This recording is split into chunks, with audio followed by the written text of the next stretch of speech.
Welcome back to a special edition of Twist of Fate, a small business podcast. I'm actually here in sunny San Diego for this special episode dedicated to our active duty, military, and veteran communities of the United States. You see, this is a very special topic to me because my grandfather was a master sergeant in World War II. And throughout my experiences with him, he would share with me lessons like when at peace, prepare for war.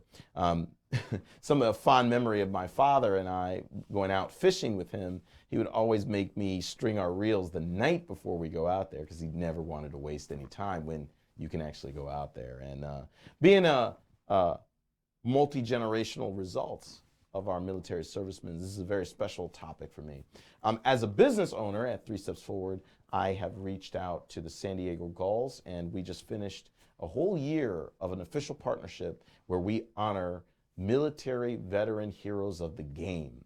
And today, for Twist of Fate, I brought in one of those special heroes, Steve Kappas. Steve, welcome to Twist of Fate. Thanks very much, Doug. It's a pleasure to be here with you. Steve, I understand that you were a serviceman in the Navy, so why don't you tell the listeners out there about where you were stationed and what you did?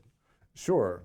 I served 24 years as a Navy intelligence officer with assignments all over the world, shore duty, shipboard duty, many deployments to hot spots, and it's one of the things I treasure most about my life is having served in the Navy.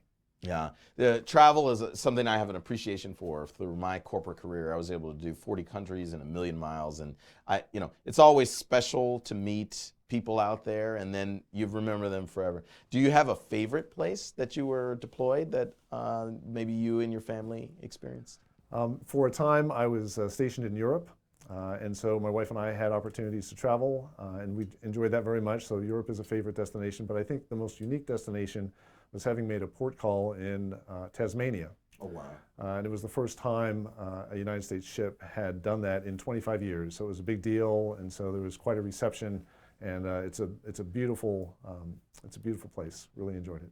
Yeah, no, Europe is another one of my favorite places, and I know I have a lot of European friends that watch this podcast. Hello to you from both me and Steve Kappas. So Steve, tell me, so what was the inspiration for you where you're doing a lot of support activities for a lot of our veterans, and to some of the listeners that are uninitiated, like our veterans after serving and they have an honorable discharge go through a transition period where they start to explore new careers, new phases in life.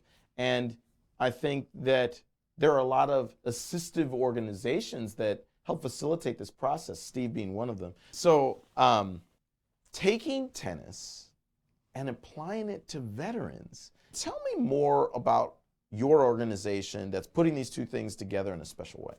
Sure. Well, we have the San Diego Wounded Warrior Tennis Program here in town, and it's been around since 2009. And simply stated, we use tennis as a means of rehabilitation and community reintegration for wounded, ill, and injured service members and their families. And we run it in collaboration with 2 of the major military medical centers here in town. They refer their patients to us, but it's also open to any other veteran in the community. And it's inclusive to all those, whether they have, let's say, a physical mobility impairment or a mental health issue. Anyone can come and use tennis and work with your teams on the rehabilitation angle, right? Absolutely. We have participants who are in their 20s, and we have participants who are in their 70s, and everything in between. We have players from all the different military branches. We have those whose injuries are visible and those whose injuries are not visible. So we cast a wide net. We welcome everyone. And it has turned into a program that's really making a difference in the lives of the participants. Fantastic. So tell me about what inspired you to start doing this work. Well, one twist of fate for me was what happened on 9/11. I was serving on active duty in the Pentagon, And on the morning of 9/11, I just happened to be in a place where I was not at risk. And when the plane hit the building, it destroyed my office area. I lost quite a few shipmates. And that, even though I have always been driven to help military members and their families, that amplified it incalculably. And so I feel very strongly that I have an obligation to give back, pay it forward. And so that's led me to this point in my life where I have thrown myself into volunteer activities, all related to supporting military members and veterans and their families. Yeah, it's incredibly inspiring to me, and I think I thank you for sharing your experience, because 9/11 is definitely a twist of fate for all of us, that we can't take for granted our freedoms. And people like Steve, people like our military servicemen, I mean, you're the ones that actually go out and defend us, and I thank you for that. I really do. So, if that being the inspiring event, maybe you could tell a little bit the listeners about what you're doing to help with this transition phase that I was talking about. Sure. Well, here in San Diego, we're blessed because there are 150 different veteran service organizations who exist to help veterans and military members and their families in all aspects of their lives. But there's one that I've become involved with that I like, and it's specific to the military transition experience. The name of it is 0800. It's a reference to 8 o'clock in the morning military time, the start of a new day. And what happens at 0800 is that they have social workers who work one-on-one with transitioning service members to help them understand what their needs are, help them think about what's next in life for them, and then connect them to the resources in the community who can help get them to the next step.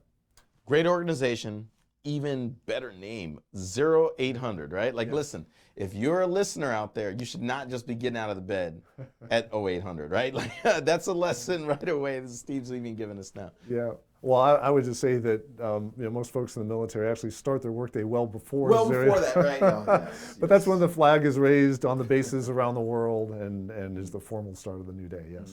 Mm-hmm. Something that you're also involved in that is very close to home. Actually, so Steve and I, the first time we met was during a San Diego Regional Chamber of Commerce webinar that I was hosting. And there was a little Easter egg I snuck in that only Steve picked up on. In my personal introduction, I had a tennis ball and a tennis racket. It was conveniently hidden in a small place. And after this webinar, which was about instructional activity for growth and marketing, Steve asked me about that tennis ball.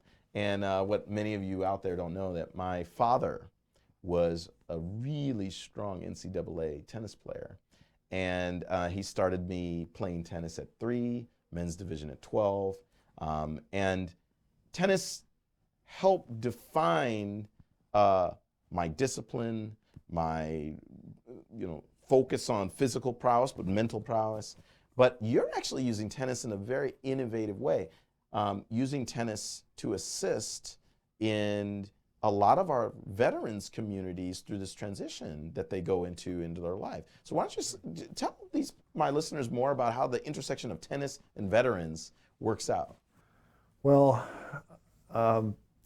tennis for me has been a thread that has run throughout my whole life, and the lessons that I've learned along the way through tennis have informed the way I've done things in the Navy as a Navy officer, and in the way that I've led my family. I mean, it's just all encompassing.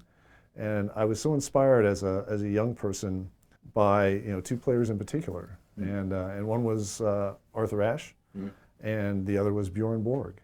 And I think it was because there were a lot of players who were brash and colorful, names like John McEnroe and Jimmy Connors and Eli Nastase come to mind. But what I thought was the model worth emulating were those players who were respectful and courteous and had high levels of commitment to sportsmanship. Tennis meant everything to them, but I agree with you. They had a respect for the game, for sure. A respect for the game and a respect for others in general. And, another twist of fate moment for me was the first time I had the opportunity to go to the U.S. Open tennis tournament in New York. Yeah. And the largest stadium there now is named Arthur Arthur Ashe. Ashe Stadium. And in front of that stadium, there's a statue of Arthur Ashe. And on the pedestal of the statue, there's an inscription, a quote, that has been attributed to Arthur Ashe. And it says, "From what we get, we can make a living. What we give, however, makes a life." Mm-hmm. And the first time I saw that, I thought,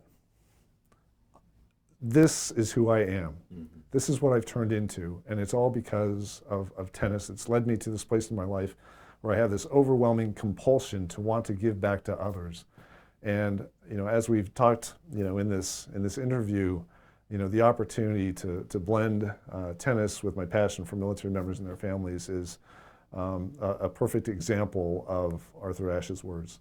And so about 12 years ago, some of my tennis friends here in San Diego and I got to know one of the recreation therapists at Naval Medical Center San Diego. That's one of the 3 largest military medical centers in the country. Interesting. And we learned from her that there were other community-based sports groups here in San Diego that were offering programming for the hospital's patients. Mm. There was a surfing group, a golfing group, a sailing group, kayak group, long list of organizations who had found a way to create some programming that was appropriate for wounded, ill, and injured service members.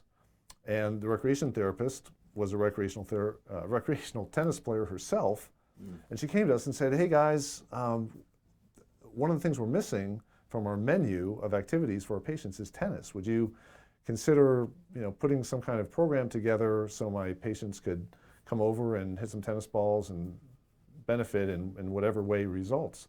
And we thought it was a great idea, maybe another twist of fate for me personally, this recognition that, hey, there might be a way to combine my love of tennis with my passion for serving military members and veterans and their families.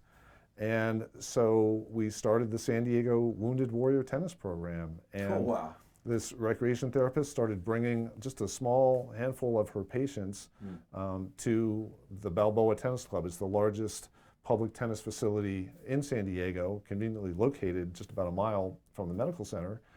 And about once a month, we'd have these tennis sessions, and we would learn from the rec therapists, what the best way was to interact with her patients. And they had a wide range of challenges.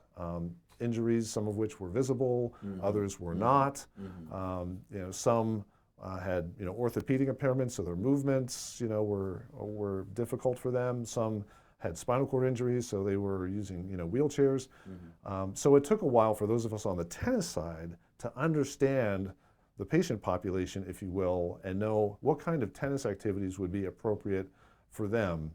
But but I can tell you one thing. What's that? Veterans are competitive.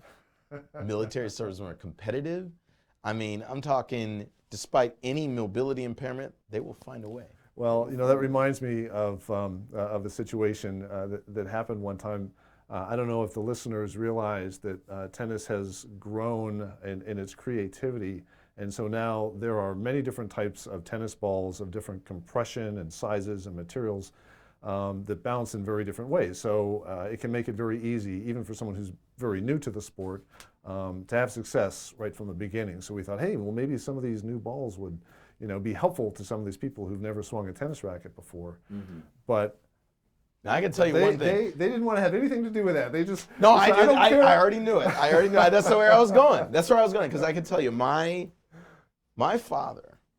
I mean, I was raised on wood, and when that overhead graphite racket came out, he was so hesitant, because that sweet spot being where it was, he felt taught control, balance, and then, but it, as we all know, it became a power game.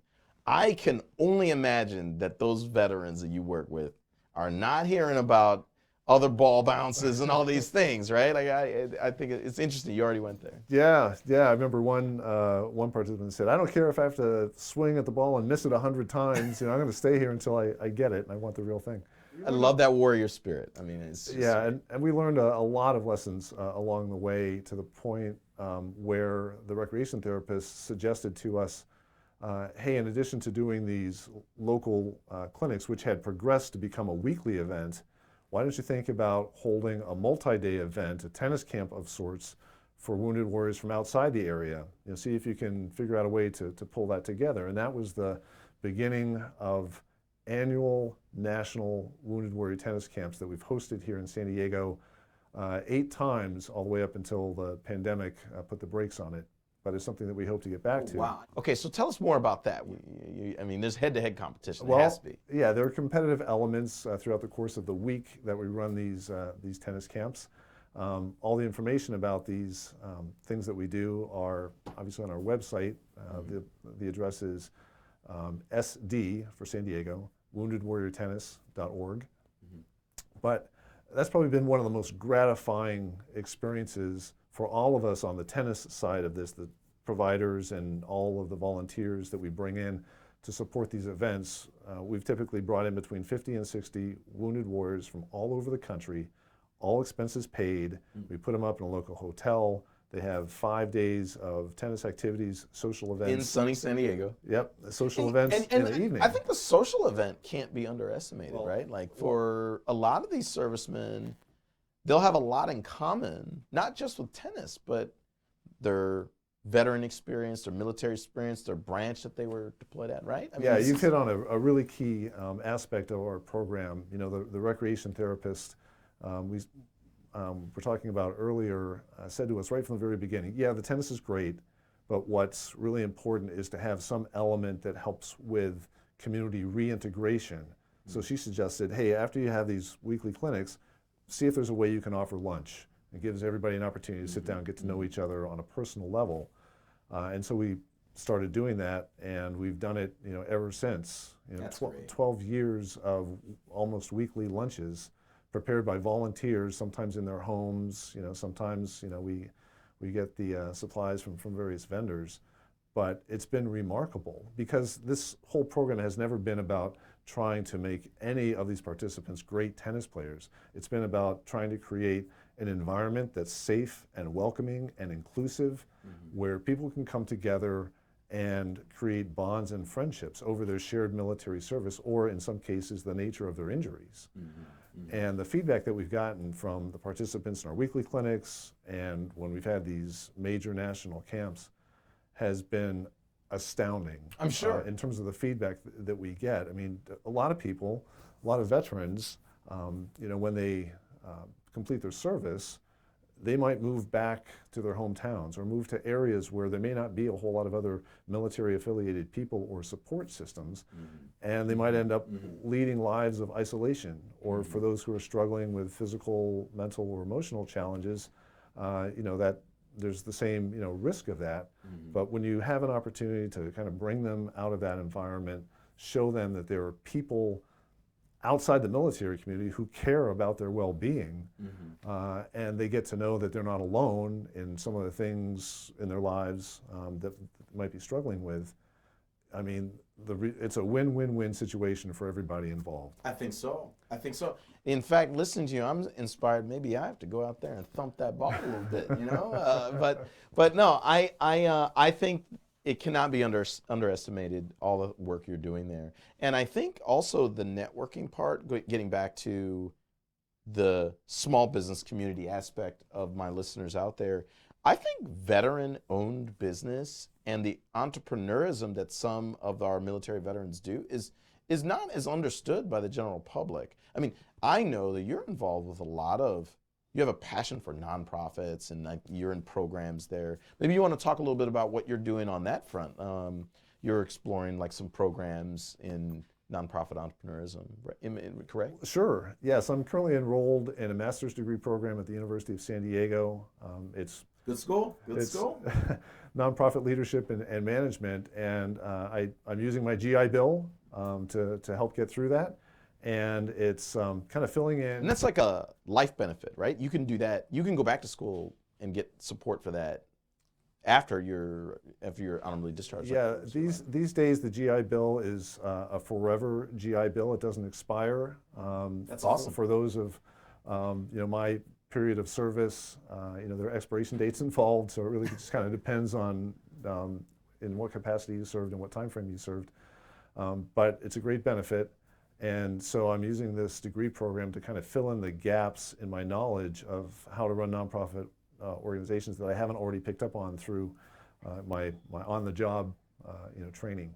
I think that's really impressive that you're leveraging some of your veterans' benefits to facilitate your development in education, no matter what life cycle you're in. I mean, I know from a lot of military service that there are, and a lot of my listeners, if you don't know, as a veteran, you can certify your business to be veteran small business certified. You also get a lot of advantages in working capital loans, like even mortgage loans, 0% or better. Well, there's nothing better than zero. I'd say that you will get very beneficial terms to proceed as a veteran. So I think the lesson from Steve I can see from this is take advantage of your veteran benefits. But now with the, you mentioned University of San Diego, but you're doing something else with them related to tennis this past year, correct? Yeah, that's true. I'm part of a group of people who are passionate about tennis and military service, and we created an organization called the San Diego Veterans Tennis Classic. And it's actually a collegiate tennis tournament held on the campus of the University of San Diego with the support of the athletic department there and the USD tennis team, and it brings together tennis teams. This is the first annual It was in November. Yeah, we did the first one in November of 2021, and we had men and women tennis players from USD, San Diego State, from the University of California, San Diego, and from the Naval Academy. They brought members of their team all the way across the country for this. And yes, it's a collegiate tennis tournament, but it provides an opportunity for us to do other things as well, which is to recognize veteran service organizations, to provide some community outreach. We had one of the local... I mean, there were a lot of people there. Listeners should know, I coincidentally was down in San Diego for an event, and I was able to stop by, and it just looked like a fun environment. In fact, it took me back to my days when it was an ATP and one thing I can comment, it was just the camaraderie that I saw of all the people there. Like everybody was on the same page. It was awesome. Right, and San Diego has such a rich military history. We wanted to find a way to recognize that. So we present awards that are military affiliated to some of the college players who stand out over the course of the short tournament weekend. But we also do community outreach and had an event on site for lots of kids from one of the local park and rec centers to get exposure to tennis and exposure to college athletes, right? Yep. The student athletes and the opportunities that exist. So trying to get some of the kids to be thinking about college and higher education. So it's coming along quite nicely as a multifaceted platform to blend tennis and military and veteran recognition and community service together. And the Classic is going to be this year in November? Again? It will be, yes. First weekend in November. Okay, and it's not just for veterans. Anybody can enter and play or participate or donate or support, correct? The competition part of it is just for the college tennis players. Gotcha. But the event is open to the public. It's free. You can come and enjoy some great tennis and get to know a lot of military members and their veterans who are there for recognition and various other activities. Excellent.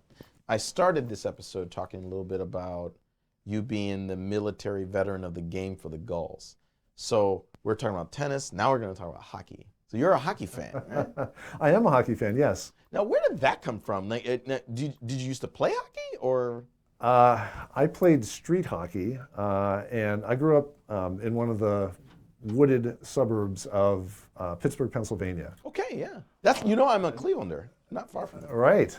Yeah. So I'm clearly not a Steelers fan. I can tell you that. Well, I'm sorry. We differ in that regard because I grew up in the '70s, probably about the same time as you, and so I think that was the period where the Steelers won 4 Super Bowls in 10 years or something. and I was brokenhearted quite a bit. Yes. But I enjoyed, Pittsburgh Penguin hockey, and so my friend group at the time, teenagers, when the weather was nice, we would play street hockey, and when it was cold and snowy, we would go to the local pond and shovel off the snow and put our skates on and try to be hockey players on ice. We went to a hockey game together, right? So maybe we can tell them a little bit about that night, right? Sure. Well, that was a very special occasion for me, Doug, and I want to thank you for having a hand in making that happen.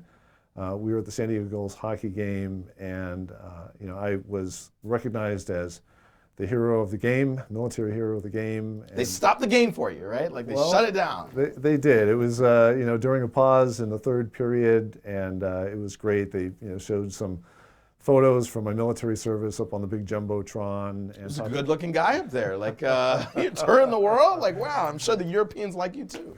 And it was great. They talked a little bit about my military service, but what was also special about that event is I was greeted by members of the Mount Soledad National Veterans Memorial here in San Diego. We have this very special place where veterans great people are recognized, and there are walls upon which plaques are placed that have images and information about veterans of all eras. They had a mock-up of your plaque. They did have a mock-up, yes, and I've since gone up there to the site, and it's been installed. And oh, really? Now, did you do the ceremony? Did you do the ceremony? Not yet, because I want to do it at a time when all my family members are in town. So I met Neil, who is the CEO and head of Mount Soledad. And to my listeners, Mount Soledad, as Steve mentioned, they're a veteran memorial nonprofit that one of the highest peaks of San Diego, they construct plaques to honor our military veteran servicemen. And Neil and I talked a little bit about my history, and they are going to do a plaque for my grandfather that he was honorably discharged in the 1950s.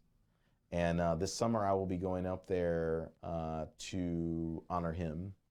Fantastic. And I think if anything, for any veterans that are out there, you can see the impact you can have on a multi-generational basis that your family, like in my case, right? Like there's more than, that's 70 years later after he was discharged, that now we're going to honor him up there. So you need to tell me when you get your plaque. And yeah, I felt quite passionate, as you know. We had COVID outbreaks and these other things, but I really wanted you to do it. Well, thank you for that. I'll have that special memory for a long time. I would love to ask you a little bit about more on the entrepreneurship side. You and I were just chatting before here about this business coalition that a lot of your Wounded Warrior tennis resolves a certain need. But if you could tell our listeners more about this San Diego Business Coalition, where you're taking a lot of veteran organizations, a lot of veteran businesses, and you guys are cooperating and collaborating.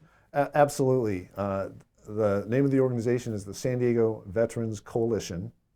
And it consists of about 150 veteran service organizations who are members of this coalition.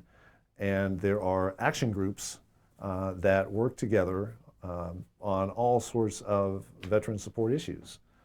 So it's a fantastic resource that we have here in San Diego, and it just cultivates collaboration among all these different groups, helping to make sure that the information is available and disseminated to military members, veterans, and their families.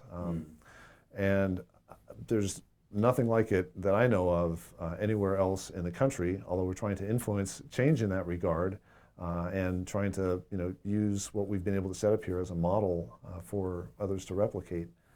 So it's just fantastic to be a part of that and to be involved with so many other people here in the community who are passionate about giving back and especially to our demographic, the military members and the veterans and their families.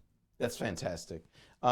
Steve, if you had a message to some of our men and women in the armed forces that, let's say they see the honorable discharge coming and they know that they're going to go through a transition, through a lot of your experiences, is there any words of encouragement or advice or counsel that you would say to them as they plan to enter this transitional period? Well, sure. And specifically for those who might be thinking about some sort of entrepreneurial involvement, I never considered myself to be an entrepreneur or have any kind of aspirations in that regard. I mean, after 24 years in the Navy, I served 12 years in the private sector working for a defense company, and that was great.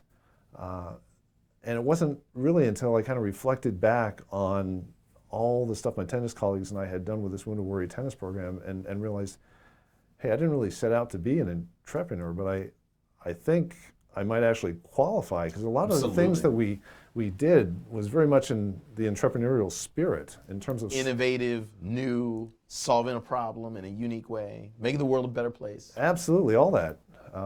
And starting out really with nothing more than just a simple vision of trying to use a sport to improve the quality of life for others. I think among the many lessons learned, maybe the first one is surround yourself with people who are authentically passionate about the mission, and that can generate so much energy that before you know it, you're actually getting traction and making progress. Maybe another one is start small and build a strong foundation, because I think there might be the temptation, for those who are really motivated to try to put something in place in terms of a business, to kind of get distracted and go off in all sorts of different directions, not maybe really knowing what the priorities should be, and perhaps getting advice from a lot of different people and trying to figure out how to make use of that. But we found by starting small and being patient and building a strong foundation first, that really set us up for success. And receiving that mentorship that we received from the recreation therapist and others who we got to know as we accelerated into our different types of programming was key. I think for a lot of military members and veterans who have been conditioned by their service to be strong and self-sufficient, this idea of reaching out for help can feel a little bit foreign or strange or maybe inappropriate. But one of the themes that I mentioned in an ongoing campaign I have on my LinkedIn personal profile, it's called 2 Steps Back, is that the cardinal sin of the entrepreneur is that I shall do it myself. And I think it's a common thing, not just for the military service members, many entrepreneurs don't cooperate or network or kind of be as open as you've been to learn from others.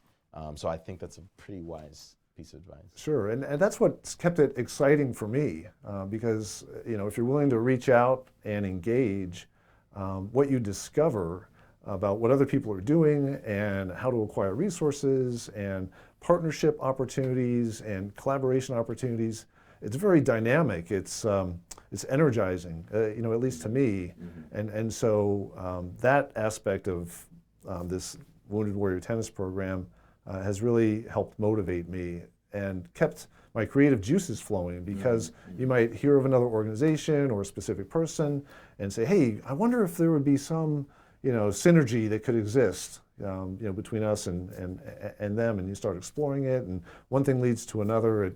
In our case, there have been a lot of times where the snowflake has turned into an avalanche of goodness in many ways. So I heard some great things today. So using tennis and veterans together in this Wounded Warrior program you have, I've learned a little bit about this San Diego Classic, which I will definitely attend next year. So you'll hear from me there. The Mount Soledad organization and honoring our veterans. And lastly, this coalition. So you're really a part of some amazing things happening in San Diego. If my listeners want to participate, donate, or get involved or volunteer, is there a place they can go to get in touch with you or some of these organizations you work with? Absolutely. Probably the easiest way is to go to our website, sd woundedwarriortennis.org. And we have Contact Us button, and anything sent in through that method comes directly to me. And we also have opportunities to donate to that program, and for folks who might be interested in other things that we've been talking about, I can certainly respond in that way as well. Well, fantastic, Steve. I really appreciate you and all that you've done for your country and for the veterans of Greater San Diego. It is the responsibility of all Americans to look after our entrepreneur small business community, but most especially to look after our servicemen. So, one personal passion about me is, our veteran-owned businesses and our veterans that have the ability to think creatively and to apply their lessons can be a major economic force of good for all of us. So with that, I hope you enjoyed and learned a lot in this episode. Tune in next time for more inspiring stories of entrepreneurs and what their twist of fate is. I hope that encourages you to find your own and get out of the aspiring entrepreneur and get off the bench in the game, and maybe come hit some tennis balls with me and Steve here, all right? So you guys take care. Bye-bye. Thank you, Doug. Twist of Fate is hosted by Doug Younger. It's produced by John Lundvid and Matthew Brown at Ezo Creative. Moni Yu designs our graphics, and Enrique Pimentel manages our digital life. Our theme music is by Jamie Bathgate. Special thanks to all of our patrons. You can support the show by visiting patreon.com/twistoffate podcast. Thanks for listening.